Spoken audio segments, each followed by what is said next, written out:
പിന്നിട്ട വഴികളിലേക്ക് സ്വാഗതം. അനുഗ്രഹിക്കപ്പെട്ട ദൈവദാസന്മാരുടെ സാക്ഷ്യങ്ങൾ കേൾക്കുന്നതും അവരെ മാതൃകയാക്കുന്നതും നമ്മുടെ ജീവിതത്തിൽ എപ്പോഴും ഒരനുഗ്രഹമാണ്. ഇന്ന് നമ്മളുടെ കൂടെ അങ്ങനെ അനുഗ്രഹിക്കപ്പെട്ട ഒരു ദൈവദാസൻ നമ്മുടെ കൂടെയുണ്ട്. അദ്ദേഹത്തിൻ്റെ അനുഭവങ്ങളും സാക്ഷ്യങ്ങളും ഇന്ന് നമുക്ക് കേൾക്കാം. ഷാലോം AG പ്രാർത്ഥനാലയ ചർച്ചിൻ്റെ സ്ഥാപകനും സീനിയർ പാസ്റ്ററുമായ റെവറൻഡ് തയ്യിൽ ജോൺ തോമസ് പാസ്റ്ററാണ് ഇന്ന് നമ്മളോട് കൂടെയുള്ളത്. പിന്നിട്ട വഴികൾ എന്ന പ്രോഗ്രാമിലേക്ക് സ്വാഗതം. കർത്താവിൻ്റെ ദാസൻ്റെ കൂടെ ഇന്ന് ഞങ്ങൾക്ക് ഈ സമയം ചെലവഴിക്കാൻ കഴിഞ്ഞതിൽ പ്രേക്ഷകരുമായിട്ട് കർത്താവിൻ്റെ ദാസൻ്റെ സാക്ഷ്യങ്ങളും അനുഭവങ്ങളും ഈ പിന്നിട്ട വഴികൾ എന്ന പ്രോഗ്രാമിൽ കൂടെ ഷെയർ ചെയ്യുന്നതിൽ ഞങ്ങൾക്ക് വളരെ സന്തോഷമുണ്ട്. കർത്താവിൻ്റെ ദാസനെ ഞങ്ങൾ സ്വാഗതം ചെയ്യുന്നു. കർത്താവിൻ്റെ ദാസൻ്റെ ജീവിതത്തിനകത്ത് ജനനം മുതൽ ഉള്ള കാര്യങ്ങൾ ജസ്റ്റ് ഒരു ബ്രീഫായിട്ട് നമ്മുടെ പ്രേക്ഷകർക്ക് വേണ്ടി ഒന്ന് പറയാൻ പറ്റുമോ? Praise the Lord. This time ഈ സമയത്ത് ഇങ്ങനെ ഒരു അവസരം ഒരുക്കി തന്ന തത്സമയ മീഡിയയുടെ പ്രത്യേക നന്ദി അറിയിക്കുന്നു. എൻ്റെ പേര് തയ്യിൽ ജോൺ തോമസ് എന്നാണ്. എന്നെ വീട്ടിൽ ജോയി എന്ന് വിളിക്കും. ഞാൻ കേരളത്തിൽ പത്തനംതിട്ടയിൽ മൈലപ്ര എന്ന സ്ഥലത്താണ് ജനിച്ച് വളർന്നത്. സ്കൂളിങ്ങും അവിടെ തന്നെ ആയിരുന്നു. അതിനുശേഷമായിട്ട് സ്കൂളിങ് കഴിഞ്ഞ ശേഷം ഞാൻ ബാംഗ്ലൂരിൽ വരികയും Bangalore my parents and family were here and I join them. ഞാൻ അവിടെ ബാംഗ്ലൂരിൽ വന്ന് ഇവിടെ ചില നാളുകളുണ്ടായിരുന്നു. ആ നാളുകൾക്ക് ശേഷമായിട്ട് ഞാൻ പിന്നീട് ബോംബെയിൽ പോയി നേവിയിൽ ജോയിൻ ചെയ്യുകയും തുടർന്ന് അവരുടേതായ കാര്യങ്ങൾ മിനിസ്ട്രിയിലും ഇടപെടാനിടയായി തീർന്നു എന്നുള്ളതാണ് അടിസ്ഥാനപരമായിട്ട്. ഇപ്പോൾ എനിക്ക് കുടുംബമുണ്ട്. 3 കുഞ്ഞുങ്ങളെ ദൈവം തന്നിട്ടുണ്ട്. അവരെ ഓർത്ത് ദൈവത്തെ സ്തുതിക്കുന്നു. അവർ എനിക്ക് മിനിസ്ട്രിയിൽ സപ്പോർട്ടാണ്. അതിനായി ദൈവത്തിന് നന്ദി പറയുന്നു. കർത്താവിൻ്റെ ദാസൻ്റെ രക്ഷിക്കപ്പെടുന്ന ആ സമയങ്ങളും ഏത് സമയമാണ് കർത്താവിൻ്റെ ദാസൻ രക്ഷിക്കപ്പെടുവാൻ ഇടയായി തീർന്നതും ഈ ഒരു മിനിസ്ട്രി എന്നുള്ള ആ ഒരു ചിന്തയിലോട്ടൊക്കെ വരാനുള്ള സാഹചര്യങ്ങളൊന്ന് പറയാമോ? അതെ, ഞാൻ സ്കൂളിൽ പഠിക്കുന്ന കാലത്ത് ഞാൻ മൈലപ്ര എന്ന ഒരു ബ്രദറൻ ചർച്ചിലാണ് വളർന്നു വന്നത്. അപ്പം അവിടെ ആ ചർച്ചിൽ സത്യം വചനം നന്നായി പഠിപ്പിക്കുകയും രക്ഷയെക്കുറിച്ചുള്ളതായ ദൂതുകളൊക്കെയും വളരെ നന്നായി പഠിപ്പിക്കുമെങ്കിലും പെന്തക്കോസിലെ പരിശുദ്ധാത്മാവിൻ്റെ അഭിഷേകത്തെക്കുറിച്ചോ അതിൻ്റെ വരങ്ങളെക്കുറിച്ചോ ഒന്നും അവർ പഠിപ്പിക്കാറില്ല. അതൊക്കെ നിന്നുപോയി എന്നാണ് അവരുടെ ടീച്ചിങ്. എന്നാൽ രക്ഷയെക്കുറിച്ചുള്ള ദൂത് നന്നായി പഠിപ്പിക്കുകയും അത് എന്നെ ആത്മീയമായിട്ട് അടിസ്ഥാനപ്പെടുവാൻ ദൈവം ഇടയാക്കി തീർത്തു. എൻ്റെ സൺഡേ സ്കൂളിൽ ഞാനവിടെ 10ാം ക്ലാസ് വരെ സൺഡേ സ്കൂൾ പഠിച്ചതുകൊണ്ട് ഈ സത്യങ്ങളൊക്കെയും നന്നായിട്ട് പഠിക്കുവാൻ എനിക്ക് ദൈവം ഇടയാക്കി. അവിടെ ഞാൻ സൺഡേ സ്കൂളിൽ 7ാം ക്ലാസ്സിൽ പഠിച്ചുകൊണ്ടിരിക്കുമ്പോൾ തന്നെ കർത്താവായ യേശു ക്രിസ്തുവിനെ രക്ഷിതാവായി സ്വീകരിക്കുവാൻ അന്ന് എന്നെ പഠിപ്പിച്ച സാർ എന്നെ അതിനുള്ളതായ എല്ലാ അടിസ്ഥാനങ്ങളും പറഞ്ഞു തന്ന് എന്നെ പഠിപ്പിക്കുകയും അന്ന് ഞാൻ 7ാം ക്ലാസ്സിൽ പഠിക്കുന്ന സമയത്ത് തന്നെ യേശുവിനെ കർത്താവും രക്ഷിതാവുമായി സ്വീകരിപ്പാൻ ദൈവം എനിക്ക് കൃപ തന്നു. അതാണ് എൻ്റെ അടിസ്ഥാനം എന്ന് പറയുന്നത്. വളരെ ചെറിയ പ്രായത്തിൽ തന്നെ കർത്താവിൻ്റെ ദാസൻ കർത്താവിനെ സ്വന്തം രക്ഷിതാവും കർത്താവുമായി സ്വീകരിക്കാനുള്ള ഒരു ഭാഗ്യം കർത്താവിൻ്റെ ദാസൻ്റെ ജീവിതത്തിലുണ്ടായി. അതെ. അതിനുശേഷം എത്ര വർഷത്തിന് ശേഷമാണ് അങ്ങ് സ്നാനം എന്ന ആ ഒരു ശുശ്രൂഷയിലോട്ടും സ്നാനപ്പെടുവാനൊക്കെ ഇടയായി തീർന്നതൊക്കെ എത്രത്തോളം കാലയളവിലാണ്? അതെ, ഞാൻ പറഞ്ഞില്ല, ഞാൻ ബാംഗ്ലൂരിൽ വന്ന ശേഷം ഞാൻ ബ്രദറൻ ചർച്ചിലായിരുന്ന ആ ഉപദേശത്തിൽ നിന്നും പെന്തക്കോസിൻ്റെ ഉപദേശത്തിലേക്ക് കടന്നു വരുവാനിടയായി തീർന്നു. ഇവിടെ വന്ന് എൻ്റെ പേരൻസ് എല്ലാവരും പെന്തക്കോസിലായിരുന്നു, AG ചർച്ചിലായിരുന്നു. അതുകൊണ്ട് ഇവിടെ വന്ന ശേഷം ആ സത്യങ്ങൾ ഗ്രഹിക്കുവാനും പരിശുദ്ധാത്മാവിൻ്റെ അഭിഷേകത്തെക്കുറിച്ച് പഠിക്കുവാനും അത് പ്രാപിക്കുവാനും ദൈവം എന്നെ സഹായിച്ചു. അതേ തുടർന്ന് എൻ്റെ 17ാമത്തെ വയസ്സിൽ ഞാൻ സ്നാനപ്പെടുവാനിടയായി തീർന്നു. അതാണ് എൻ്റെ സ്നാനത്തിൻ്റെ ആരംഭം. അതിനുശേഷമായിട്ട് ഉള്ള കാര്യങ്ങൾ ഞാൻ ഇവിടെ നിന്ന് ബോംബെയിൽ പോയി നേവിയിൽ ജോയിൻ ചെയ്തു. നേവിയിലായിരുന്ന സമയത്തും കർത്താവിൻ്റെ സാക്ഷ്യം വഹിക്കുവാൻ ദൈവം എനിക്ക് കൃപ തന്നു. കാരണം ഞാൻ ഈ അടിസ്ഥാനം എനിക്കുണ്ടായിരുന്നത് കൊണ്ട് ഈ സത്യം എല്ലാവരോടും ഷെയർ ചെയ്യണം എന്നുള്ളതായ ആ സത്യം എനിക്ക് അന്നോട്ട് എൻ്റെ ഹൃദയത്തിൻ്റെ ആഴത്തിൽ പതിഞ്ഞത് കൊണ്ട് ഞാൻ നേവിയിലിരുന്ന സമയത്തും സുവിശേഷം അറിയിക്കുവാനും അനേകരുടെ അടുത്ത്, അതായത് ഞാൻ ഒരു ഷിപ്പിലാണെങ്കിൽ വേറൊരു ഷിപ്പിലുള്ള ഒരു സഹോദരനെ കാണാനായിട്ട് മൈലുകൾ നടന്നു പോയി ആ സഹോദരനെ കാണാനുള്ളതായ തീക്ഷ്ണത, ആ ദാഹം എന്ന് പറഞ്ഞാൽ ആ കൂട്ടായ്മയുടെയും ആ സന്തോഷവും ആ മാധുര്യവും ആ സഹോദരനുമായിട്ട് പങ്കുവെക്കാനും ഞങ്ങൾ അങ്ങോട്ടും ഇങ്ങോട്ടും എൻകറേജ് ചെയ്യാനും അങ്ങനെയുള്ളതായ സന്ദർഭങ്ങൾ ഉണ്ടായിട്ടുണ്ട്. നേവിയിലായിരുന്നപ്പോഴേ എൻ്റെ ഷിപ്പിൽ ഞാൻ ഏക വിശ്വാസിയായിരുന്നു. എന്നാൽ അതേസമയം തന്നെ എൻ്റെ വിശ്വാസം പിടിച്ചുകൊണ്ട് മുമ്പോട്ട് പോകുവാൻ ദൈവം എന്നെ സഹായിച്ചു. കാരണം ഞാൻ ഒരു എക്സാമ്പിൾ പറഞ്ഞാൽ, എൻ്റെ കൂടെയുള്ളവരെല്ലാം നോർത്ത് ഇന്ത്യൻസാണ്, അവർ ഹിന്ദിക്കാരാണ്. അവരുടെ ഭാഷയെന്ന് പറയുന്നത് കൂടുതലും മനുഷ്യർ സാധാരണക്കാർക്ക് ഉപയോഗിക്കാൻ പറ്റാത്ത ഭാഷയാണ്. പക്ഷെങ്കിൽ ഞാൻ പറഞ്ഞിട്ടുണ്ട്, ഞാനിവിടെ ഉള്ളപ്പോൾ ആ ഭാഷ ഉപയോഗിക്കരുത് എന്ന് ഞാൻ അവരോട് പറഞ്ഞിട്ടുണ്ട്, എൻ്റെ കൂടെ മെസ്സിലുള്ളവർ. അപ്പോൾ അവരെല്ലാം കൂടി ഇരുന്ന് ചീത്ത പറഞ്ഞുകൊണ്ടിരിക്കുമ്പോഴും ഞാൻ ആ മെസ്സിലോട്ട് കയറി വന്ന സഡൻലി ദൈവം വന്നിട്ടുണ്ട്, ഇനി ഇത് ആ ഭാഷ പറയരുത്. അപ്പോൾ അങ്ങനെയൊരു എന്നെക്കുറിച്ച് അവിടെ ഉള്ളവർക്കും അങ്ങനൊരു സാക്ഷ്യം ഉണ്ടായിരുന്നു. കാരണം ഞാൻ അങ്ങനെയുള്ളതായ കാര്യങ്ങളിൽ ഒരിക്കലും ഒരു വാക്ക് പോലും എൻ്റെ വായിന്ന് മോശമായിട്ടുള്ളതോ ചീത്തയായിട്ടുള്ളതോ പറയരുതെന്ന് ഞാൻ തീരുമാനിച്ചിട്ടുണ്ടായിരുന്നു. കാരണം എൻ്റെ കർത്താവിൻ്റെ ഉള്ളിലുള്ളത് കൊണ്ട് ആ വിശ്വാസം നിലനിർത്തുകയും അതിൻ്റെ വിശുദ്ധി കാത്തു സൂക്ഷിക്കണം എന്നുള്ളതായ ഒരു തീരുമാനം എൻ്റെ ജീവിതത്തിൽ ഉണ്ടായിരുന്നുകൊണ്ട് അവരുടെ അടുക്കൽ പോലും അവർ പോലും എന്നോട് ആ റെസ്പെക്റ്റ് കാണിച്ചു. അതാണ് അന്ന് നേവിയിലുണ്ടായിരുന്നത്. ഞാൻ അന്നും പല സ്ഥലങ്ങളിലും സുവിശേഷം അറിയിക്കാനും അതുപോലെ തന്നെ ഞാൻ പോകുന്ന ചർച്ചിൽ എൻ്റെ പാസ്റ്ററുടെ കൂടെ ഞാൻ മിനിസ്ട്രിക്ക് വേണ്ടി പോകുമായിരുന്നു. പല വിസിറ്റിങ്ങിനാണേലും ഓപ്പൺ എയർ മീറ്റിങ്ങിൽ സൺഡേ സർവീസിൽ ഞാൻ വന്നു കഴിഞ്ഞാൽ രാവിലെ 9 മണിക്ക് വരും. അത് വളരെ ദൂരെ യാത്ര ചെയ്തിട്ടാണ് സർവീസ്, ഷിപ്പിൽ നിന്നൊക്കെ വരണമെന്നുണ്ടെങ്കിൽ ഒരു 3-4 സ്റ്റെപ്പുണ്ട്. അതായത് ഷിപ്പിൻ്റെ ജെട്ടിയിൽ നിന്ന് ഗേറ്റ് വരെ വരണമെങ്കിൽ 2 കിലോമീറ്റർ ഉണ്ട്. അവിടുന്ന് പിന്നെ ബസ് കയറി അടുത്ത റെയിൽവേ സ്റ്റേഷനിൽ പോയിട്ട് അവിടുന്ന് റെയിൽവേ സ്റ്റേഷനിൽ നിന്ന് 11ാമത്തെ സ്റ്റേഷനിലാണ് ചർച്ച്. അവിടുന്ന് പിന്നെ ഒരു 1.5 കിലോമീറ്റർ നടന്നാണ് ചർച്ചിൽ ചെല്ലേണ്ടത്. അവിടെ ചർച്ചിൽ ചെന്ന് കഴിഞ്ഞാൽ രാവിലെ സർവീസ് കഴിഞ്ഞ് പിന്നെ അത് കഴിഞ്ഞാൽ ഞങ്ങൾ കുറച്ച് യൗവനക്കാരും പാസ്റ്റേഴ്സും കൂടെ ചേർന്ന് ഞങ്ങൾ പുറത്ത് പോയി ആഹാരം കഴിച്ചിട്ട് അതിന് ശേഷമായിട്ട് 3 മണിക്കാകുമ്പോൾ ഞങ്ങൾ ട്രാക്റ്റെല്ലാം കളക്ട് ചെയ്ത് റെയിൽവേ സ്റ്റേഷനിലും അതുപോലെ തന്നെ അതിൻ്റെ സമീപ സ്ഥലങ്ങളിലും പോയി ഓപ്പൺ എയർ പ്രെയർ മീറ്റിംഗ് നടത്തി ഞാൻ മലയാളത്തിൽ നിന്ന് ഹിന്ദിയിലോട്ടും ഇംഗ്ലീഷിലോട്ടും ഒക്കെ ട്രാൻസ്ലേറ്റ് ചെയ്യുമായിരുന്നു ആ സമയങ്ങളിൽ. അങ്ങനെയൊക്കെയും ദൈവം എനിക്കൊരു ഇൻസ്പിറേഷൻ തന്നതുകൊണ്ട് ആ ഒരു ഇവാഞ്ചലിസം എന്നുള്ളതായ മൈൻഡ് എൻ്റെ ഹൃദയത്തിൽ തരുവാൻ ദൈവം ഇടയാക്കി. അത് ദൈവത്തിൻ്റെ കരുണയെന്ന് മാത്രമാണെന്ന് ഞാൻ വിശ്വസിക്കുന്നു. അതുകൊണ്ട് ഇന്ന് എനിക്ക് ആ കൃപയിലും ആ വിശ്വാസത്തിലും ആ മിനിസ്ട്രിയിലും ഇന്ന് നിലനിൽക്കുവാൻ, ലജ്ജ കൂടാതെ നിൽക്കുവാൻ ദൈവം എന്നെ സഹായിച്ചു. അതാണ് എൻ്റെ അനുഭവം. കർത്താവിൻദാസൻ ഇങ്ങനെ പറഞ്ഞ കൂട്ടത്തിൽ പറഞ്ഞിരുന്നു സുവിശേഷീകരണത്തെക്കുറിച്ചുള്ള ഒരു വാഞ്ച. അങ്ങയുടെ ജീവിതത്തിൽ ഇത് ചെറിയ പ്രായത്തിൽ തന്നെ ഇത് സ്വാധീനിച്ചിരുന്നോ? സുവിശേഷം പറയാനും മറ്റുള്ളവരെ എങ്ങനെയെങ്കിലും സുവിശേഷം അറിയിക്കണം എന്നുള്ളത്? അതെ, ഞാൻ പറഞ്ഞതുപോലെ ഞാൻ അന്ന് ഉണ്ടായിരുന്ന ചർച്ചിൽ എന്നെ പഠിപ്പിച്ചതായത് ഒരേ സുവിശേഷവും രക്ഷയുമാണ് മെയിനായിട്ട് അവർ പഠിപ്പിച്ചത്. ആ സുവിശേഷം ഞാൻ സ്കൂൾ കാലങ്ങളിലും എൻ്റെ സ്കൂൾ പീരീഡിൻ്റെ ബ്രേക്ക് ടൈമിൽ ഞങ്ങൾ കുറേ സൗകര്യങ്ങൾ അറിയാവുന്ന പിന്നെ കൂടുതൽ സ്റ്റുഡൻസും ഞങ്ങൾ കൂടെ ഇരുന്ന് ഏതെങ്കിലും ഒരു ക്ലാസ് റൂമിൽ പോയിരുന്ന് പ്രാർത്ഥിക്കുകയും പ്രാർത്ഥന നടത്തുകയും ചില വചനങ്ങൾ സംസാരിക്കുകയും അങ്ങോട്ടും ഇങ്ങോട്ടും ചെയ്യുമായിരുന്നു. അങ്ങനെ ഞങ്ങൾ വചനം ഷെയർ ചെയ്യുന്ന ഒരു പതിവ് സ്കൂള് സമയത്തും എനിക്കുണ്ടായിരുന്നു. അതുകൊണ്ടാണ് അത് നിലനിർത്തി കൊണ്ടുപോകാൻ ദൈവം സഹായിച്ചത്. അന്നത്തെ കാലഘട്ടത്തിൽ സുവിശേഷം പറയുക എന്നുള്ളത് വളരെ ബുദ്ധിമുട്ടുള്ളൊരു കാര്യമാണ്. കാരണം അന്ന് സുവിശേഷീകരണം കേരളത്തിലകത്താണേലും ഇന്ത്യക്കകത്താണേലും അത്രത്തോളം വ്യാപകമല്ലാത്തൊരു കാലഘട്ടമായിരുന്നു.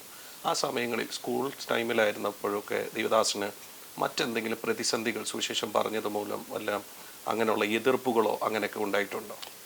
അങ്ങനെ മേജറായിട്ടില്ല. പക്ഷെ ചില സ്റ്റുഡൻസ് നമ്മളെ കളിയാക്കും, നിങ്ങൾ പിന്നെ ദൈവത്തിൻ്റെ ഇതാണോ, അങ്ങനെയാണോ ഇങ്ങനെയാണോ എന്നൊക്കെ പറഞ്ഞ് കളിയാക്കും. പക്ഷെ നമ്മൾ അതൊന്നും വകവെക്കുകയില്ല. കാരണം എനിക്ക് എൻ്റെ ഉള്ളത്തിൽ ദൈവം കർത്താവ് തന്നിരിക്കുന്ന ആ വചനത്തെക്കുറിച്ചുള്ള ഉറപ്പ് എന്നെ അതിനൊക്കെ ഓവർകം ചെയ്യാൻ ദൈവം എന്നെ സഹായിച്ചിട്ടുണ്ട്. ആ ഒരു അടിസ്ഥാനമായിരിക്കണം ദേവദാസനെ പിൻകാലത്ത് സുവിശേഷം പറയാനും ജോലിയോടുള്ള ബന്ധത്തിൽ നേവിയിലായിരിക്കുമ്പോഴൊക്കെ തന്നെ കർത്താവിൻദാസൻ ഇപ്പോൾ ജസ്റ്റ് മുമ്പ് പറഞ്ഞതുപോലെ തന്നെ ഒരു സുവിശേഷീകരണത്തിൻ്റെ വാഞ്ച അല്ലെങ്കിൽ ആ ഒരു തീ ഉള്ളിൽ തന്നത്. അത് എത്രത്തോളം പിന്നീടുള്ള ലൈഫിനകത്ത് പാസ്റ്ററുകളിന് അത് കൂടുതൽ എങ്ങനെ അത് ഡെവലപ്പ് ചെയ്യാൻ പറ്റി, എങ്ങനെയൊക്കെ അതിനെ ഉപയോഗപ്പെടുത്താൻ പറ്റി എന്നൊന്ന് പറയാമോ? അതെ, ഞാൻ പറഞ്ഞില്ലേ, ഞാൻ നേവിയിലായിരുന്ന സമയത്ത് ഒരു ഷിപ്പിൽ വർക്ക് ചെയ്യുമ്പോൾ തന്നെ വേറൊരു സഹോദരൻ ഏതെങ്കിലും ഒരു ഷിപ്പിലുണ്ടെങ്കിൽ, കാരണം ഷിപ്പിൽ ഒത്തിരി വിശ്വാസികളൊന്നുമില്ല, എൻ്റെ ഷിപ്പിലാകെ ഒരു വിശ്വാസി ഉള്ളായിരുന്നു. അത് കഴിഞ്ഞിട്ട് പുള്ളി ഒരു ബ്രദർകാരനായിരുന്നു. അപ്പോൾ എങ്കിലും ഞാൻ ഈ മറ്റൊരു വിശ്വാസിയെ പോയി കണ്ട് അവരുമായിട്ട് സമയം ചെലവഴിക്കാനും ഈ സുവിശേഷത്തെക്കുറിച്ച് പറയാനും അങ്ങനെ അങ്ങോട്ടും ഇങ്ങോട്ടും ധൈര്യപ്പെടുത്താനും അതെന്നെ സഹായിച്ചു. കാരണം ആ ഒരു വാഞ്ച, എനിക്ക് ആ ദൈവദാസനെ അല്ലെങ്കിൽ ആ സഹോദരനെ പോയി കാണണം, അവരുമായിട്ട് ഈ വചനം പറയണം, ഇതിനെക്കുറിച്ച് അങ്ങോട്ടും ഇങ്ങോട്ടും എൻകറേജ് ചെയ്യണം എന്നുള്ളതായ ഒരു തീഷ്ണത എൻ്റെ ഹൃദയത്തിൽ തന്നു. അതുകൊണ്ടാണ് ഇന്നും ആ ഒരു തീഷ്ണതയിൽ നിലനിൽക്കുവാൻ ദൈവം സഹായിച്ചുകൊണ്ടിരിക്കുന്നത്. അങ്ങനെ അങ്ങോട്ടും ഇങ്ങോട്ടും ഷെയർ ചെയ്യാൻ. അതുപോലെ തന്നെ നേവിയിൽ കഴിഞ്ഞിട്ട് ഞാൻ സൗദിയിൽ പോയി. സൗദിയിലായിരുന്നപ്പോഴും ഈ മിനിസ്ട്രി കണ്ടിന്യൂ ചെയ്യാൻ ദൈവം എന്നെ സഹായിച്ചു.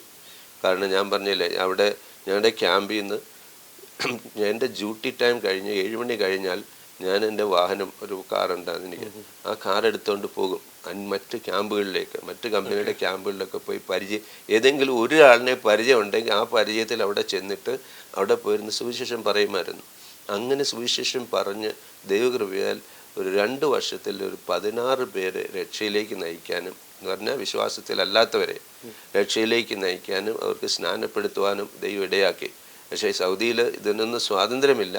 പക്ഷെങ്കിൽ ദൈവം ഞങ്ങൾക്ക് തന്ന പ്രൊട്ടക്ഷൻ എന്ന് പറയുന്നത്, ഞങ്ങൾക്ക് നല്ലൊരു റൂമിനകത്ത് AC ഇട്ട് ശബ്ദം വെളിയിൽ പോകാത്ത രീതിയിൽ അത് പ്രൊട്ടക്റ്റ് ചെയ്ത് അതിനകത്ത് ആരാധിക്കാനൊക്കെ ദൈവം ഇടയാക്കി. അതിനുവേണ്ടി അത് ഇപ്പോൾ ആരെങ്കിലും ഡൗട്ട്ഫുള്ളായിട്ടുള്ളവരൊന്നും നമ്മൾ അതിനകത്ത് കയറ്റത്തില്ല. കാരണം ചിലരൊക്കെ എന്ന് പറഞ്ഞാൽ ഒറ്റി കൊടുത്താൽ കാശ് കിട്ടും. അപ്പം അതുകൊണ്ട് അങ്ങനെയുള്ളവരെ ഒന്നും ഞങ്ങൾ ആ ഒരു കമ്മ്യൂണിറ്റി മാത്രം വിശ്വാസത്തിൽ ഉറച്ചു നിൽക്കുന്ന, സത്യത്തിന് വേണ്ടി സാക്ഷ്യം വഹിക്കാൻ തയ്യാറുള്ളവർ മാത്രമേ ഇവിടെ ചേരാറുള്ളൂ. പക്ഷെ അത് വളരെ സ്വീറ്റ് ഫെലോഷിപ്പാണ്. കാരണം വന്നവരെല്ലാം നല്ല സിൻസിയറായിരുന്നു. അവർക്കൊക്കെ ഭയമുള്ളവരാരും വരത്തില്ല. കാരണം പോലീസ് പിടിച്ചാൽ അല്ലെങ്കിൽ അവർ എക്സിറ്റ് അടിച്ചാൽ അവർക്ക് പേടിയാണ്. അതുകൊണ്ട് അങ്ങനെ പേടിയുള്ളവരാരും വരത്തില്ല. അപ്പോൾ വരുന്നവരെല്ലാം നല്ല സ്ട്രോങ്ങും സിൻസിയറുമായതുകൊണ്ട് ആ ഫെലോഷിപ്പ് വളരെ സ്വീറ്റായിരുന്നു. We enjoy that fellowship. അത് വളരെ സന്തോഷത്തോടുകൂടെ കൂടി വരാനും അന്യോന്യം വചനം സംസാരിക്കാനും ഷെയർ ചെയ്യുവാനും ഒക്കെ ദൈവം സഹായിച്ചു. അത് ഒക്കെയും എൻ്റെ സ്പിരിച്വൽ ലൈഫിനെയും മിനിസ്ട്രി ലൈഫിനെയും ബലപ്പെടുത്താൻ ദൈവം എനിക്ക് ഇടയാക്കട്ടെ. സൗദിയിലെ ലൈഫ് വളരെ ബുദ്ധിമുട്ടായിരുന്നു. പക്ഷെങ്കിൽ ഇതിൻ്റെ ഒക്കെ നടുവിൽ ബൈബിൾ കൊണ്ട് നടക്കാൻ പോലും കണ്ടാൽ പിടിച്ചാൽ പോലീസ് പിടിച്ചു അകത്തിടും, ജയിലിലിടും. അതുകൊണ്ട് ഞങ്ങളെ ആരും കാണാത്ത രീതിയിലൊരു കവറിനകത്ത് ഒരു വെജിറ്റബിളിലൊക്കെ സാധനം വാങ്ങിക്കാൻ പോകുന്ന പോലെ ബാഗിനകത്ത് ഇത് വെച്ചുകൊണ്ട് പോകുന്നത്, ഇത് കണ്ടുപിടിക്കാതിരിക്കാൻ. അങ്ങനെയൊക്കെയാണ് അന്ന് അവിടെ ബൈബിൾ നമ്മൾ വചനം പഠിക്കാനൊക്കെയും ഫെലോഷിപ്പ് കൂടാനൊക്കെ എൻ്റെ റൂമിലായിരുന്നു ആദ്യം ചർച്ച നടന്നുകൊണ്ടിരുന്നത്. അപ്പോൾ ബാക്കി പിന്നെ സ്ഥലങ്ങളിലൊന്നും അങ്ങനെയുള്ളതായൊരു എൻക്ലോസിങ് സിസ്റ്റം ഇല്ലാതിരുന്നുകൊണ്ട് എൻ്റെ റൂമിലെല്ലാം കംപ്ലീറ്റ് കവർ ചെയ്ത്, പിന്നെ കംപ്ലീറ്റ് വിത്ത് വാളെല്ലാം കാർപ്പറ്റ് അടിച്ചിട്ട് സൗണ്ട് പ്രൂഫ് ആക്കി ആയിരുന്നു അന്ന് മിനിസ്റ്റർ ചെയ്തുകൊണ്ടിരുന്നത്. അന്ന് നല്ല സന്തോഷവും നല്ല വർഷിപ്പുമായിരുന്നു. അന്ന് എനിക്ക് ലഭിച്ചതായ ആ ഒരു സന്തോഷം പിന്നീട് ഇന്ത്യയിൽ വന്നിട്ടും ആ സുവിശേഷീകരണത്തിനുള്ളതായ ഒരു എരിവ് ദൈവം എന്നിൽ തന്നു. സോ അതുകൊണ്ട് അവിടെ നിന്ന് 2000 അവിടുന്ന് റിട്ടയർ ചെയ്തിട്ട് കർണാടകത്തിൽ വരണമെന്നുള്ളതായ വലിയ ദാഹം എന്ന് പറഞ്ഞാൽ, ഞാൻ ഇവിടെ ഇടയ്ക്കിടയ്ക്ക് ഹോളിഡേയ്സിൽ വരുമ്പോൾ ഉണ്ടാകുന്നതായ ആ തീക്ഷ്ണത, എൻ്റെ പേരൻസിൻ്റെ പ്രാർത്ഥന, അവരുടെ സാക്ഷ്യം, അതാണ് ഈ മക്കൾക്കുള്ളതായ ഏറ്റവും പ്രധാനപ്പെട്ടതാണ് മാതാപിതാക്കളുടെ സാക്ഷ്യം എന്ന് പറയുന്നത്. എൻ്റെ പേരൻസ് അതുപോലെ പ്രാർത്ഥിക്കുന്നവർ വളരെ കഷ്ടപ്പെട്ടാണ് ഞങ്ങളെ വളർത്തിയത്. പക്ഷേ അവർ ഒരു പ്രാർത്ഥന പോലും മുടക്കാതെ, എത്ര ദൂരമാണെങ്കിലും 8-10 കിലോമീറ്റർ ദൂരം നടന്നു പോയിട്ട് ആരാധനയ്ക്ക് പോയിട്ട് വന്നിട്ടുണ്ട്. അതുപോലെ കൺവെൻഷൻ ആണെങ്കിലും അങ്ങനെയുള്ള മീറ്റിംഗ് ഉണ്ടെങ്കിൽ നടന്ന് ദൂരം പോയിട്ടുണ്ട്. അപ്പോൾ അങ്ങനെയൊക്കെ ഉണ്ടായിരുന്ന പേരൻസിൻ്റെ ആ ഒരു ഇൻസ്പിറേഷൻ എന്നെയും സഹായിച്ചു ഇങ്ങനെയുള്ള കാര്യങ്ങൾ ചെയ്യാനായിട്ട്. അതുകൊണ്ട് ആ കർണാടകത്തിൽ വന്ന് മിനിസ്റ്റർ ചെയ്യണമെന്നുള്ളതായ ദാഹം എനിക്കിവിടെ ഉണ്ടായി. അങ്ങനെയാണ് ഞാൻ അവിടെ നിന്ന് സൗദിയിൽ നിന്ന് വിട്ട് ഇവിടെ മിനിസ്റ്റർ. അന്ന് എനിക്ക് വേറൊരു ചാൻസ് കിട്ടിയായിരുന്നു. എൻ്റെ ബ്രദറിൻലോയും സിസ്റ്ററിൻലോസ് എല്ലാം അമേരിക്കയിലാണ്. അപ്പോൾ through them I had A visa, permanent visa. But അതെനിക്ക് താല്പര്യമില്ലായിരുന്നു. കാരണം എനിക്ക് അവിടെ പോയാൽ മിനിസ്റ്റർ ചെയ്യാൻ പറ്റില്ല. അതുകൊണ്ട് ഇവിടെ ഉള്ളവരെ ഇവിടെ അന്ധകാരത്തിൽ കിടക്കുന്നവരെ രക്ഷിക്കണമെന്നുള്ളതായ ആ ഒരു ദാഹത്തോടു കൂടെ ഞാൻ ആ വിസ ക്യാൻസൽ ചെയ്തു. കാരണം 7 വർഷം വരെ അവർ ലെറ്റർ അയച്ചുകൊണ്ടിരുന്നു ഈ കൗൺസിലേറ്റ് ഓഫീസിൽ നിന്ന്. അപ്പോൾ ലാസ്റ്റിൽ അവർ ഡിലീറ്റ് ചെയ്യുന്ന വരെ അത് ഇങ്ങനെ വന്നുകൊണ്ടേയിരുന്നു. But still I never had a desire to go there and enjoy life because the one soul is precious than the whole world. അതെ ഈ ഒരു ആത്മാവെന്ന് പറയുന്നത് ഈ ലോകത്തിൻ്റെ കാളും വിലയുള്ളതാണ്, യേശുവിൻ്റെ വാക്കാണ്. അതെ അപ്പോൾ അതാണ് നമുക്ക് വിലയേറിയത്. പിന്നെ നമുക്ക് സുഖസൗകര്യങ്ങൾ, വലിയ സുഖസൗകര്യങ്ങളൊന്നും ഞാൻ ആഗ്രഹിച്ചിട്ടില്ല. I wanted a simple life. ഒരു സിമ്പിൾ ലൈഫ് നടത്താനാണ് ഇപ്പോഴും ഞാൻ ആഗ്രഹിക്കുന്നത്. പലരും പറയും നിങ്ങൾക്ക് അങ്ങനെ ചെയ്യാം, ബിസിനസ് ചെയ്യാം, അതെല്ലാം ചെയ്യാമെന്ന് പറഞ്ഞാലും ഞാനതൊരിക്കലും അതിനകത്ത് തല ചായ്ക്കത്തില്ല. കാരണം എൻ്റെ ഹൃദയത്തിൽ കർത്താവ് തന്നിട്ടുള്ളതായ ഒരു വലിയ താല്പര്യം എന്ന് പറയുന്നത് എങ്ങനെയെങ്കിലും 10 ആത്മാക്കളെ നേടണം, അവരെ കർത്താവിൻ്റെ രാജ്യത്തിന് വേണ്ടി ഒരുക്കിയെടുക്കണം എന്നുള്ളതായ ആഗ്രഹം കൊണ്ടാണ് ഞാൻ കർണാടകത്തിൽ വരുവാൻ താല്പര്യപ്പെട്ടതും ഇവിടെ മിനിസ്ട്രി ചെയ്യാനിടയായതും. ഈ കഴിഞ്ഞ 23 വർഷം ഈ ചർച്ച് കണ്ടിന്യൂസ് കൊണ്ടു നടക്കാനും ദൈവം എന്നെ സഹായിച്ചു. അതിനായിട്ട് ഞാൻ ദൈവത്തെ സ്തുതിക്കുന്നു. കർത്താവിനെ ഞാൻ അതിൻ്റെ ഇടയ്ക്ക് ഒരു ചോദ്യം ചോദിച്ചോട്ടെ. എത്ര വർഷം ദേവദാസന് സൗദിയിൽ മിനിസ്ട്രിയോടും ജോലിയോടുള്ള ബന്ധത്തിലായിരുന്നു? എൻ്റെ 19.5 വർഷം സൗദിയിൽ ജോലി ചെയ്തുകൊണ്ട് തന്നെ മിനിസ്ട്രി ചെയ്തിരുന്നു. 19.5 വർഷം ജോലി മിനിസ്ട്രി ഒരുപോലെ കൊണ്ടു നടന്നു. കാരണം അതൊരു ചെറിയ കാര്യമല്ല. സൗദി എന്ന രാജ്യത്തിനകത്ത് മിനിസ്ട്രി കൊണ്ടുപോകുക എന്നുള്ളത് വളരെ ഡിഫിക്കൽട്ടായിട്ടുള്ള കാര്യമാണ്. അതിനകത്തിൽ പ്രധാനപ്പെട്ട മേജർ ചലഞ്ചസുകൾ എന്തെങ്കിലും ഷെയർ ചെയ്യാൻ പറ്റുന്നത് കർത്താവിൻ്റെ ദാസിൻ്റെ ഉള്ളിൽ ഓർമ്മയിലുണ്ടോ? മേജർ ചലഞ്ചസ് എന്ന് വെച്ചാൽ എൻ്റെ കൂടെ അവിടെ മിനിസ്ട്രി ചെയ്തിരുന്ന ചിലരെ ജയിലിലാക്കി. പല നമ്മുടെ ഫ്രണ്ട്സായിട്ടുള്ള പലരും ജയിലിലാക്കപ്പെട്ടു, ചിലരെ എക്സിറ്റ് അടിച്ചു. ഇതൊക്കെ ചലഞ്ചസ് ആണ്. പക്ഷേ ദൈവം ഞങ്ങളെ സൂക്ഷിച്ചെന്നല്ലാതെ അവൻ ഈ സാഹചര്യങ്ങളെല്ലാം ഉണ്ടെങ്കിലും നമ്മൾ ചെയ്തുകൊണ്ടിരുന്ന മിനിസ്ട്രി ഒരിക്കലും നിർത്തിയിട്ടില്ല. അത് കണ്ടിന്യൂസ് ആയിട്ട്. പലരും ജയിലിലുണ്ട്, പലരും നമ്മുടെ കൂടെ ഫ്രണ്ട്സായിട്ടുള്ളവർ ജയിലിലുണ്ട്. എൻ്റെ ഒരു അടുത്ത സ്നേഹിതൻ റിയാദിൽ വെച്ച് പുള്ളിയുടെ അവിടെ കണ്ടൊരു ഈ ബൈബിൾ സ്കൂളിൻ്റെ എന്തോ കറസ്പോണ്ടൻസിൻ്റെ പോലീസ് അത് പിടിച്ചിട്ട് പുള്ളി അവിടെ നിന്ന് ഔട്ടാക്കി. ഒരു നമ്മുടെ PS ജോർജിൻ്റെ ബ്രദറിലോ, ഫാസ്റ്റർ PS ജോർജ് കേട്ടിട്ടുണ്ടോ? SAGയിലെ പുള്ളിയുടെ ബ്രദറിലോ. അപ്പം ഞാൻ പറഞ്ഞത് അത്രമാത്രം അവിടെ റെസ്ട്രിക്ഷൻസ് ഉണ്ടെങ്കിലും കർത്താവ് ഞങ്ങളെ സൂക്ഷിച്ചു. അതുകൊണ്ട് ആ ഒരു സ്പിരിറ്റ് നഷ്ടപ്പെടാതെ വണ്ണം ദൈവം നടത്തി. പൗലോസ് പറഞ്ഞതുപോലെ ഈ കർത്താവിൻ്റെ സ്നേഹത്തിൽ നിന്ന് വേർപിരിക്കാൻ ഒരു ശക്തിക്കും കഴിയത്തില്ല എന്ന് പറഞ്ഞതുപോലെ ആ ഒരു സ്നേഹമാണ് ഇന്നും എനിക്ക് ഈ സുവിശേഷ വേലയിൽ നിൽക്കുവാൻ സഹായിക്കുന്നത്. പല തടസ്സങ്ങൾ വന്നിട്ടുണ്ട്, പല ബുദ്ധിമുട്ടുകൾ വന്നിട്ടുണ്ട്, പല സഹോദരങ്ങളിലും തന്നെ ഒത്തിരി പ്രതിസന്ധികൾ, പ്രയാസങ്ങൾ, മനഭാരങ്ങൾ വന്നിട്ടുണ്ട്. നമ്മളെ സഹായിച്ച പലരും നമ്മളെ തള്ളി പറഞ്ഞു പോയിട്ടുണ്ട്. ഇതൊന്നും എനിക്ക് വിഷയമേ അല്ല. ഞാൻ അവരോട് ദേഷ്യം വെക്കുന്നുമില്ല, അവരോട് എതിർപ്പ് വെക്കുന്നില്ല. കാരണം പൗലോസ് പറഞ്ഞ പോലെ അവരും കർത്താവിൻ്റെ മിനിസ്ട്രി അല്ലേ, കർത്താവിനെയല്ലേ പ്രസംഗിക്കുന്നത് എന്ന് മാത്രമേ എനിക്ക് പറയാനുള്ളൂ. അതുകൊണ്ട് അവരോട് നമുക്ക് യാതൊരു കയ്പോ ഉദ്ദേശവും ഇല്ല. ഇപ്പോഴും ഞാൻ അവരോട് സംസാരിക്കും. ഇന്നും കഴിഞ്ഞ ദിവസവും ചിക്ബലാപ്പൂരിലൊരു പാസ്റ്റർ സതീഷ് ഇവിടെ ബാംഗ്ലൂർ വന്ന് രക്ഷിക്കപ്പെട്ട് നമ്മുടെ സഭയോട് അതിന് തുടർന്ന് പിന്നെ അത് കഴിഞ്ഞ് പുള്ളി ഇവിടെ ഒരു ചെറിയ ബൈബിൾ സ്കൂളിൽ പഠിച്ച് ചിക്ബല്ലാപൂരിൽ മിനിസ്ട്രി ചെയ്തു. അവിടെ 8 വർഷം അവിടെ പോയും വന്നും ആ മിനിസ്ട്രിയിൽ ഞങ്ങൾ അവരെ സപ്പോർട്ട് ചെയ്തു. അവരുടെ ഒരു ചർച്ച് ബിൽഡ് ചെയ്യാനൊക്കെ ദൈവം സഹായിച്ചു. അങ്ങനെ ഇന്ന് ഒരു വലിയ ചർച്ചായിട്ട് അതിൻ്റെ 300 ചില്ലുവാനും വിശ്വാസികളും 5 ഔട്ട് സ്റ്റേഷൻസ് എന്ന് പറഞ്ഞാൽ ഔട്ട് സ്റ്റേഷൻ ചർച്ചുകൾ ഇപ്പോൾ റണ്ണിങ് ആയിട്ടുണ്ട് വില്ലേജുകളിലും, 5 വില്ലേജുകളിലും. അങ്ങനെ ഒരു ചർച്ച് ബിൽഡ് ചെയ്യുവാൻ, അങ്ങനെ ഒരു സഹോദരനെ ബിൽഡപ്പ് ചെയ്യാൻ ദൈവം സഹായിച്ചു.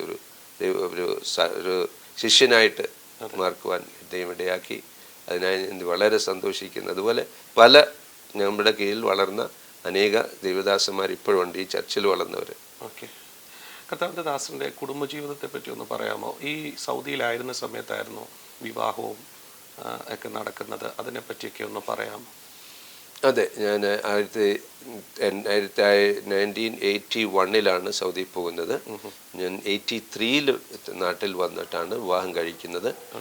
അതും ഒരു ദേവദാസൻ്റെ കൊച്ചുമകളാണ്. ദേവദാസ് എന്ന് പറഞ്ഞു കഴിഞ്ഞാൽ IPCയുടെ ആദ്യകാല സുവിശേഷന്മാരിൽ ഒരാളാണ് KG ചാക്കോ നെരണം.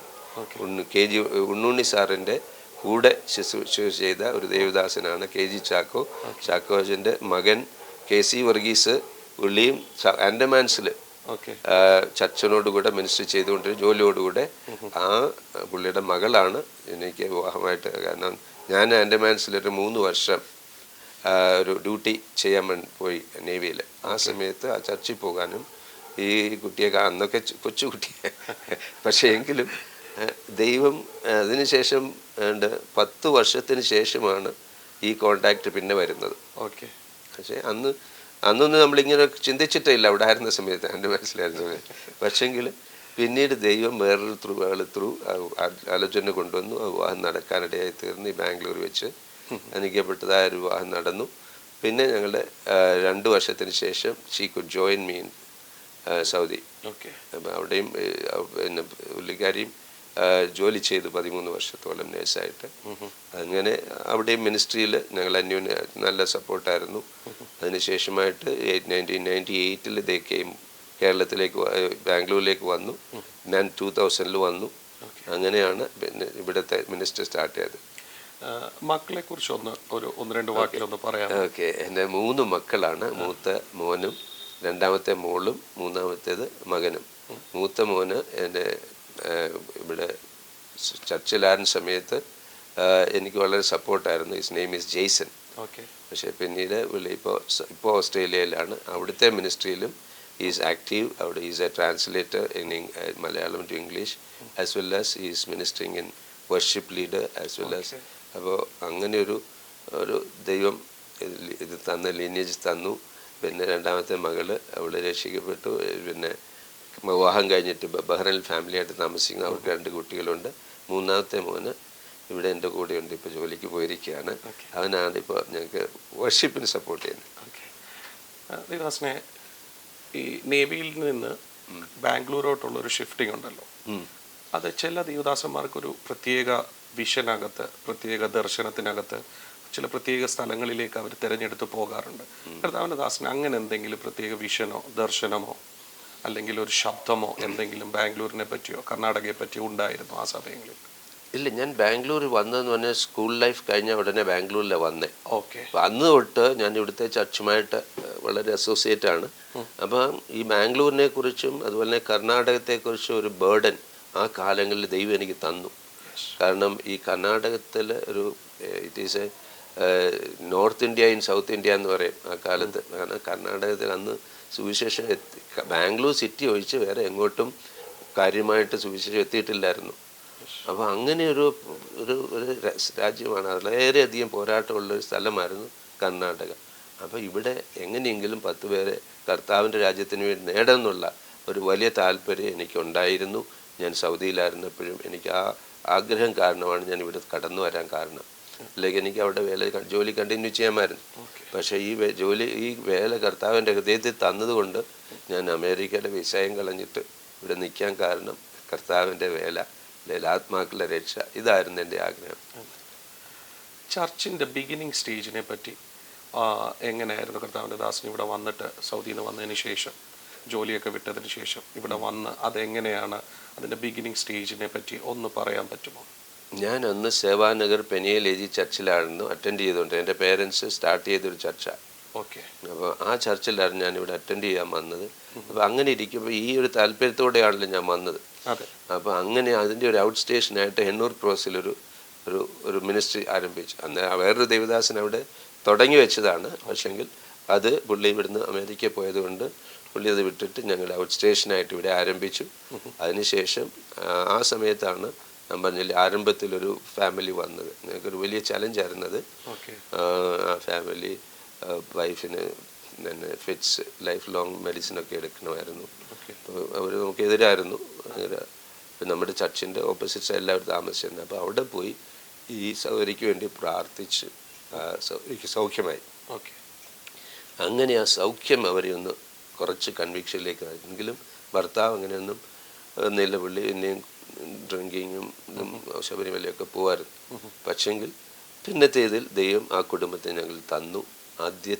ആദ്യ ഫലമായിട്ട് ആ കുടുംബത്തെ സ്നാനപ്പെടുത്തുവാൻ ദൈവം സഹായിച്ചു. അതിനുശേഷമായിട്ട് ആ വ്യക്തിയെ പഠിപ്പിക്കാനും ട്രെയിൻ ചെയ്യാനും സുവിശേഷീകരണത്തിൽ ട്രെയിൻ ചെയ്തെടുക്കുവാനും വർഷിപ്പ് ലീഡിനൊക്കെ പുള്ളി സപ്പോർട്ട് ചെയ്തു. അതിനുശേഷമായിട്ട് പുള്ളി ബൈബിൾസ് കോളേജിൽ പഠിച്ച് പിന്നെ പുള്ളി ഇവിടെ വന്ന് ഞങ്ങളെ കുറച്ച് 2 വർഷത്തോളം സപ്പോർട്ട് ചെയ്ത് കഴിഞ്ഞ് പുള്ളി ഈ joint another organisation he moved from there. അപ്പോൾ അങ്ങനെ ഞാൻ പറഞ്ഞു വന്നത് ആ സമയത്ത് ഒത്തിരി ചലഞ്ചസ് ഉണ്ടായിരുന്നു. ലോക്കലി കമ്മ്യൂണിറ്റിയിൽ നിന്നൊക്കെ ഒത്തിരി ചലഞ്ചസ് ഉണ്ടായിരുന്നു. തൊട്ടടുത്ത് തന്നെ വേറൊരു ദേവസ്ഥാനമായിരുന്നു ചേർന്നിരുന്നു. അപ്പോൾ അവരുടെ സൈഡിൽ നിന്ന് ഒത്തിരി ചലഞ്ചസ് ഞങ്ങൾക്കുണ്ടായി. ഞാനത് ഡീറ്റെയിൽ ആയിട്ട് പറയാൻ ഉദ്ദേശിക്കുന്നത് കാരണം അതിനകത്ത് ചില പേരുകളൊക്കെ വരും. അതുകൊണ്ട് പക്ഷേങ്കിൽ ഞാൻ അന്നേരം പറഞ്ഞതുപോലെ തന്നെ അവിടുത്തെ അറ്റൻഡൻസ് കുറഞ്ഞപ്പോൾ അവർക്ക് ഞങ്ങളോട് ശത്രുതയുണ്ടായി. കാരണം ഈ ഫാമിലി അവിടെ നിന്ന് വിട്ടപ്പോൾ അവർക്കൊരു ശത്രുതയുണ്ടായി. അപ്പോൾ അവരൊരു വലിയ ഒരു എന്താ പറയുന്നത് സാക്രിഫൈസ്, പൂജ, ഭയങ്കര മേജർ പൂജ, 3 ആടിനെയൊക്കെ കൊണ്ടുവന്ന്. അപ്പോൾ അതെനിക്കൊരു വലിയ ചലഞ്ചായി. കാരണം എനിക്ക് ഇങ്ങനെയുള്ള കാര്യങ്ങളെക്കുറിച്ച് സൗദിയിലായിരുന്നുകൊണ്ട് ഇവിടുത്തെ സംഭവങ്ങളൊന്നും അറിയത്തില്ല. അവിടെ ഈ മന്ത്രവാദമൊന്നും സംസാരിക്കത്തൊന്നുമില്ല. പക്ഷെങ്കിൽ അപ്പോൾ ഇത് എനിക്കൊരു ഇതായി. ഞാൻ ബൈബിൾ കോളേജിൽ പോയിട്ട് എൻ്റെ ഒരു സഹോദരനുമായിട്ട് ജോസഫ് എന്ന് പറയുന്ന ഒരു സഹോദരനുമായിട്ട് ബൈക്കിൽ വരിക. അപ്പം ഞാൻ റൈഡ് ചെയ്യുന്നത്. അപ്പോൾ വരുന്ന വഴിക്കൊരു പട്ടി ക്രോസ് ചെയ്തു. പട്ടി ഇടിച്ച് മറിഞ്ഞു വീണ്. ഞാൻ പോയി ഇടിച്ചത് ഈ മുഖമാണ്, റോഡിൽ നേരെ ഇടിച്ചത്. ഈ 3 ഫ്രാക്ചർ ഉണ്ടായിരുന്നു ഇവിടെ, അത് ഉള്ളിലോട്ട് പോയായിരുന്നു. അപ്പം അങ്ങനെ അത് ഇതിൻ്റെ ഒരു റിഫ്ലക്ഷനാണ് അതെന്ന് നമുക്ക് മനസ്സിലായി. കാരണം ഇത് നമുക്കെതിരായിട്ട് ചെയ്യുന്നതും ഈ ഒരു ഫാമിലി വിശ്വാസത്തിലേക്ക് വരുന്നതും അവർക്ക് നമ്മളോട് എതിർപ്പുണ്ടാകാൻ കാരണമാണ്. അപ്പോൾ അതിൻ്റെ ഒരു റിയാക്ഷനായിട്ടാണ് ഇത് സംഭവിച്ചെന്നാണ് ഞാൻ മനസ്സിലാക്കുന്നത്. അപ്പം അങ്ങനെയുള്ളതായ ചില ചലഞ്ചുകൾ അല്ലാതെ ഉണ്ടായിട്ടുണ്ട്, പലരും നമുക്കെതിരായിട്ടുണ്ട്. അതുപോലെ തന്നെ ചർച്ചിൽ തന്നെ ആദ്യകാലങ്ങളിൽ ഒരു ചെറിയ ഷെഡ് പോലെയായിരുന്ന ഒരു 10-70 പേർക്ക് ഇരിക്കാം. അപ്പോൾ അങ്ങനെയുള്ളതായ ഒരു സ്ഥലത്തായിരുന്നുകൊണ്ട് അവിടെ സൗണ്ട് പുറത്തു പോകാറുണ്ട്. ഫാസ്റ്റിംഗ് പ്രെയറൊക്കെ വെക്കുമ്പോഴത്തേക്ക് ഭയങ്കര സൗണ്ടാണെന്നും പറഞ്ഞ് ആ കോളനിയിലുള്ള എല്ലാവരെയും വിളിച്ചുകൊണ്ട് ഒരു സ്ത്രീ ഉണ്ട്, അവരെല്ലാവരെയും വിളിച്ചുകൊണ്ട് വരും. എന്നിട്ട് പോലീസിനെ വിളിച്ചുകൊണ്ട് വരും. ഇങ്ങനെ പറഞ്ഞ് കുറേ നാൾ അങ്ങനെ പോകേണ്ടി വന്നു. അതിനെ എതിർത്തും പിന്നെ പോലീസ് സ്റ്റേഷനിൽ പോകേണ്ടി, ഇങ്ങനെയൊക്കെയുള്ളതായ സന്ദർഭങ്ങൾ ഉണ്ടായിട്ടുണ്ട്. പല പ്രാവശ്യം നമ്മളെ വന്നിട്ട് വരുത്തിയിട്ടുണ്ട്. കാരണം ഒരാൾ പറഞ്ഞു, നിങ്ങളിവിടെ ശബ്ദമുണ്ടാക്കിയാൽ ആർസുകാരെ കൊണ്ടിവിടെ റോഡിൽ ഇരുത്തി നിങ്ങളെ നേരായിട്ട് സൗണ്ട് ഉണ്ടാക്കും. അങ്ങനെയൊക്കെയുള്ള ചലഞ്ചുകൾ ഉണ്ടായിട്ടുണ്ട്. പക്ഷേ അതൊക്കെ ഓവർകം ചെയ്യാൻ കർത്താവ് സഹായിച്ചെന്ന് പറഞ്ഞാൽ അത് മാത്രമല്ല, വേറൊരു കാര്യം സംഭവിച്ചെന്ന് പറഞ്ഞാൽ ഈ എതിർത്ത ഒരൊറ്റ ഫാമിലി ഇപ്പോൾ അവിടെ ഇല്ല. അവരെല്ലാവരും അവിടെ വിട്ടുപോയി. അതൊരു വലിയ ദൈവകരുണയാണ്. അവരെല്ലാവരും വിട്ടുപോയെന്ന് പറഞ്ഞാൽ പോയി. അപ്പോൾ അതുകൊണ്ട് അങ്ങനെയുള്ളതായ ഒരു പ്രശ്നത്തിൽ ദൈവം ഞങ്ങളെ രക്ഷിച്ചു എന്ന് പറഞ്ഞാൽ മതി. പക്ഷേ ദൈവകൃപയാൽ 2010 പുതിയൊരു ബിൽഡിങ് വയ്ക്കുവാൻ ദൈവം സഹായിച്ചു. ഒത്തിരി സ്ട്രഗിൾസ് ഉണ്ടായിരുന്നു ഫൈനാൻഷ്യലി.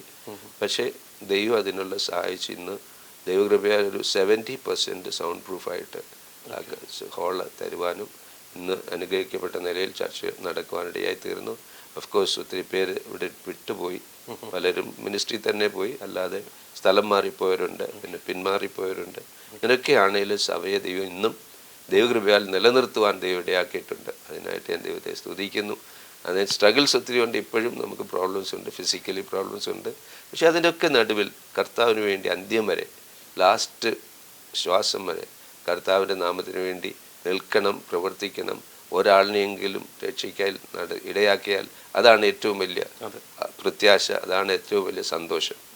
ഒരാത്മാവ് രക്ഷിക്കപ്പെടുന്ന അത്രയും സന്തോഷം വരെ ഒന്നിലുമില്ല, പണത്തിലോ ഒന്നുമില്ല. നമുക്ക് ഈ വലിയ ലക്ഷറി ഒന്നും എനിക്ക് താല്പര്യമില്ല ആക്ച്വലി, സത്യം പറഞ്ഞാൽ. അതുകൊണ്ടാണ് ഇന്ന് വരെ നിർത്തിയിരിക്കുന്നത് പറയാം. സോ സിമ്പിൾ ലൈഫാണ് ഞാൻ ആഗ്രഹിക്കുന്നത് ഇപ്പോഴും. കർത്താവിൻ്റെ ഇപ്പോൾ ഏകദേശം എത്രത്തോളം വർഷമായിട്ടുണ്ട് ഈ മിനിസ്ട്രിയിലോട്ട് ഫുൾ ടൈമായിട്ട് വന്നിട്ട്? ഫുൾ ടൈമായിട്ട് വന്നിട്ട് ഞാൻ 2001 മിനിസ്ട്രി ആരംഭിച്ചു. ഞാൻ പറഞ്ഞില്ല ഔട്ട് സ്റ്റേഷൻ തുടങ്ങി. 2003 ചർച്ച്, ആദ്യത്തെ ചർച്ച് ബിൽഡ് ചെയ്ത്. 2003 തൊട്ടിപ്പോൾ 21 ഇയേഴ്സായി. പക്ഷെ അതിനു മുമ്പ് 2002 ഞാൻ SABC പഠിക്കുന്ന സമയത്തും മിനിസ്ട്രി കണ്ടിന്യൂ ചെയ്തുകൊണ്ടിരുന്നു. അപ്പോൾ 2002 തൊട്ട് കൂട്ടിക്കും. കർത്താവിൻ്റെ ദാസൻ ഏകദേശം 22 വർഷത്തോളമായി ഈ ശുശ്രൂഷയിലുണ്ട്. വരുന്ന പുതിയ ജനറേഷന്, പുതിയ ശുശ്രൂഷകന്മാർക്ക്, ഇനി ശുശ്രൂഷയിലോട്ട് ഇറങ്ങാൻ ആഗ്രഹിക്കുന്നവർക്ക് എന്ത് മെസ്സേജാണ് കർത്താവിൻ്റെ ദാസൻ്റെ ലൈഫിൽ നിന്നും തിരുവചനത്തിൽ നിന്നും അങ്ങേക്ക് പറയാനുള്ളത്? അത് പറഞ്ഞാൽ ഇന്ന് സുവിശേഷത്തിൻ്റെ എന്താ പറയുന്നത് എരിവ് അല്ലെങ്കിൽ അതിൻ്റെ എന്താ പറയും, അതിൻ്റെ അതങ്ങ് തണുത്തുകൊണ്ടിരിക്കുകയാണ്. സുവിശേഷീകരണത്തിൻ്റെ ആത്മാവ് ജീവിതങ്ങളിൽ നിന്ന് നഷ്ടപ്പെട്ടുകൊണ്ടിരിക്കുകയാണ്. ഒരു കാലത്ത് ഒരു മിഷണറിയെ നോർത്ത് ഇന്ത്യയിലേക്ക് പോകാൻ പറഞ്ഞാൽ ധാരാളം ആൾക്കാരുണ്ടായിരുന്നു. ഇപ്പോൾ സഭയിലൊന്ന് ചലഞ്ച് ചെയ്താൽ ഒരു സുവിശേഷ വികരണത്തിന് വേണ്ടി അല്ലെങ്കിൽ ഒരു വിശേഷ വേലയ്ക്ക് വേണ്ടി ഇന്ന സ്ഥലത്ത് ആവശ്യമുണ്ടെന്ന് പറഞ്ഞാൽ ആരെങ്കിലുമൊക്കെ അന്ന് എഴുന്നേൽക്കുമായിരുന്നു. പക്ഷേ ഇന്ന് ബൈബിൾ കോളേജിലേക്ക് പോകാൻ തന്നെ ആൾ കുറവ്.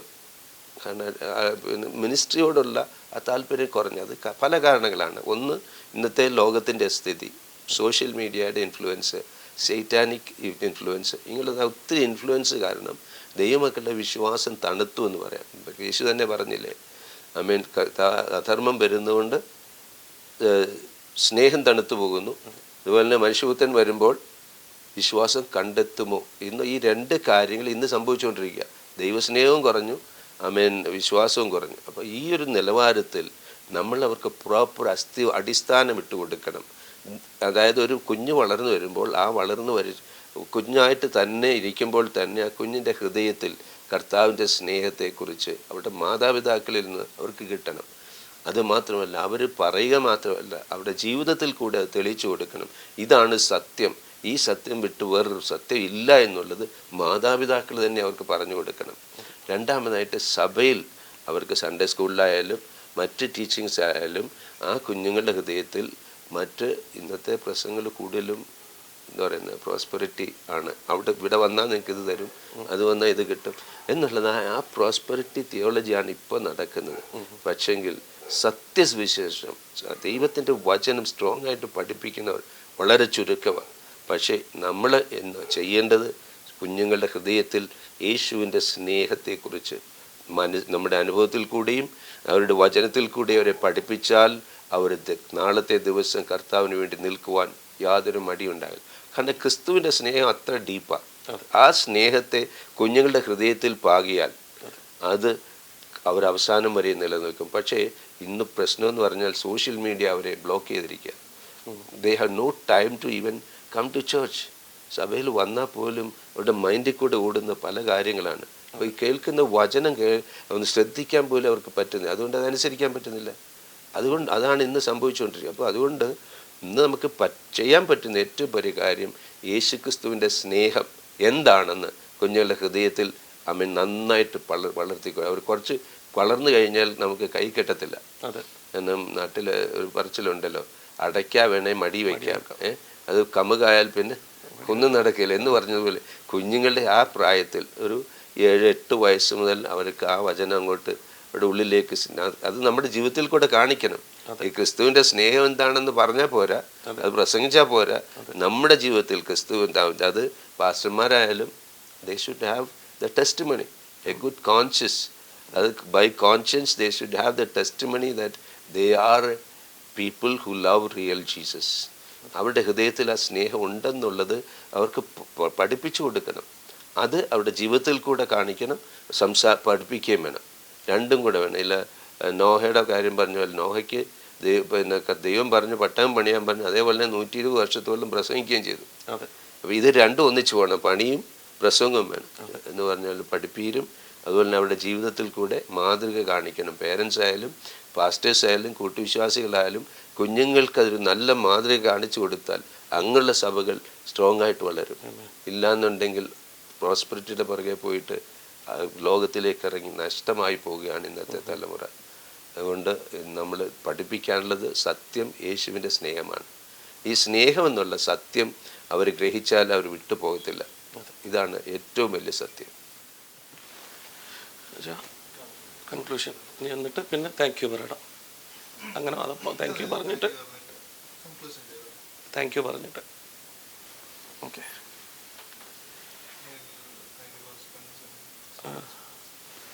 കൺക്ലൂഷൻ അത് കഴിഞ്ഞ് പറഞ്ഞാൽ മതിയോ? അല്ല, എങ്ങനെയാണ് ചെയ്യേണ്ടത്? ഓക്കെ, അപ്പം ഞാൻ താങ്ക് യു പറയാം. പാസ്റ്റങ്ങളൊപ്പം ഫ്രീ ആവുമല്ലോ.